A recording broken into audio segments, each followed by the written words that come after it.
3 семья жашап атабыз. Мен күйөөм менен 2 келиним, 7 неберем. Ошол жатып атабыз. Мына жерде эркектер жатат, бу жерде биз жатабыз жаш балдар менен. 14-июлда Ош облусунда сел жүргөн күнү Абдылдаевдердин үй бүлөсү жашап аткан үйүнөн айрылган.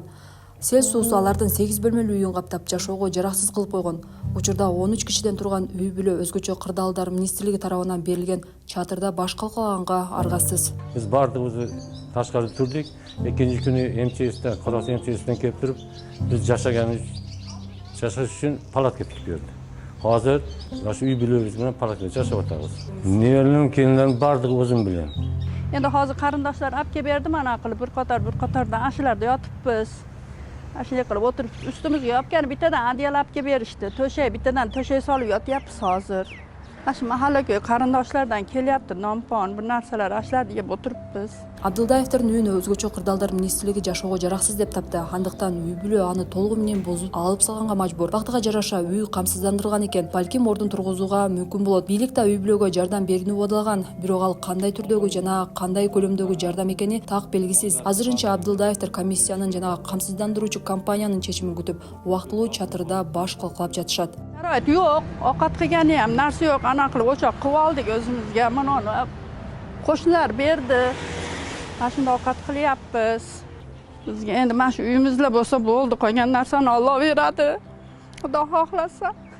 Hem jashab atdim, eftep mashina mындай jashab atabыз. Endi hozir aylabızda o'sha tanışlar бар ekan, tuğanlar бар ekan, o'shalar olib kelib berip atab. Жергиликтүү тургундарга селден кийинки кыйынчылыкты жеңүүгө тууган дос чаралар гана эмес, кайдыгер карабаган адамдар да жардам берип жатышат. Селден жабыркаган дагы бир каарманыбыз Беш Мойнок айылынын тургуну Мамбет Назаров алыскы райондордон да жардам келип жатканын айтып берди. Арабызда жакшы адамдар бар экен.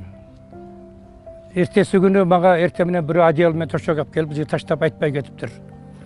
Кече күнү Алай районунан бир жаш жигит келип мага 10 000 сом бир баладан берип жибериптир. Мен телефонум жок, бирок менин адресимди билип угуп, мени тааныган бала болсо керек. Анын менен байланыша элекмин.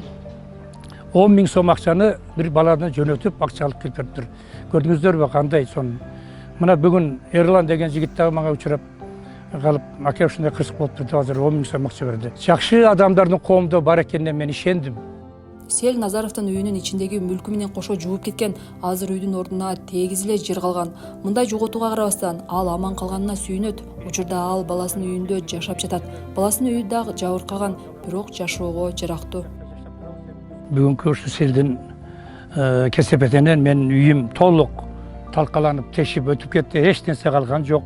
Эч нерсе абсолютно эч нерсе жок. Ошол кийген кийимим боюнча бут кийимим ошол жерде мен асырып турганда телефонум, башка буюм, тайым жана башка жанагындай мал мүлк, сейфтеги акчалардын бардыгы агып кетти да. Назаров азыр Аргас абалда турат. Анын убагында камсыздандырылбаган үйүн толугу менен сир алып кеткен. Азыр ал жергиликтүү бийликтин жардамына үмүт артууда. Бийлик жашоого кооптуу деп таанылган кыйраган үйлөрдүн ээлерине 1 миллион сомдон, ал эми жабыркаган үйлөрдүн ээлерине 500 000 сомдон кенемте төлөп берүүнү убадалаган. Жабыркагандар кенемте төлөнүп баштаарын чыдамсыздык менен күтүшүүдө. Бирок бул үчүн атайын түзүлгөн комиссия экспертиза жүргүзүп, зыяндын масштабын баалап чыгышы керек. Ошондуктан жабыркагандарда азырынча күткөндөн башка аргасы жок. 14-июлдагы селде Ош облусунда жалпы 920 үй суу астында калган. Алардын ондогону авариялык жана жашоого жараксыз абалда деп эсептелет.